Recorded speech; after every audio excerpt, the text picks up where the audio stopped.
Itapona. Aya, asanteni sana. Your Excellency, Governor of Nakuru. The county assemblies. Finally, Your Excellency is of county assemblies. Most recently, kama viongozi muliona,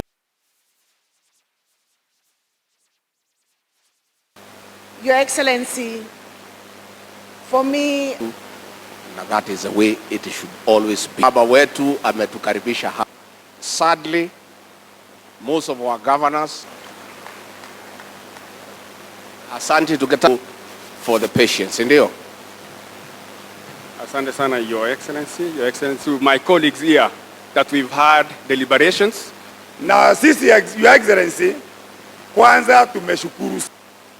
Mueleze maneno yenu pole pole. Nataka vile vile niwashukuru mara tukiwauliza katika shughuli zenu za bunge za county, maneno ya County Aggregation Industrial Park, program ya housing, program ya health, mumekuwa watu wa kujitolea na mumetusaidia kupitisha regulations, sheria ambayo imetuwezesha kutimiza yale mipango ambayo tumekubaliana kati ya national government na county government. Mimi nataka niseme asante sana.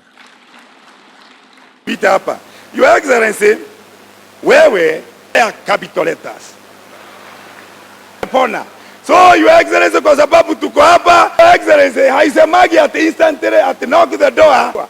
Your Excellency also tunakushukuru kwa sababu AMCA and the leaders of CAF, that I know the president. I know the president is you. And I told that to the leadership of the ability to tell CHPs, mukapitisha small crisis, a crisis that can become big running these hospitals, to help us so that we tell them that they will see for themselves that they... Kabla ni mwalike rais, Wamburu lelewe, macho yangu napotea. Kept us on our toes. The days he didn't, na sisi tukimsaidia.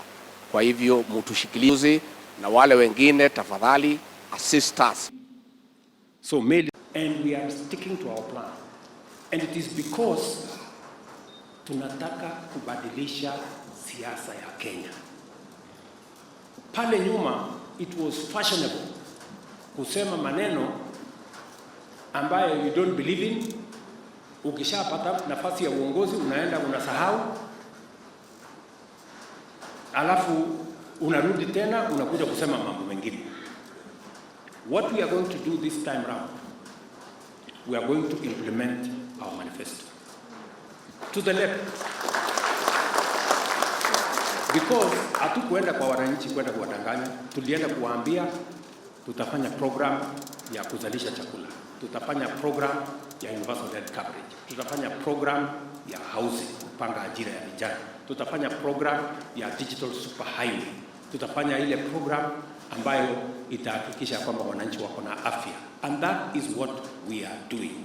And I promise you, we are going to change Kenya.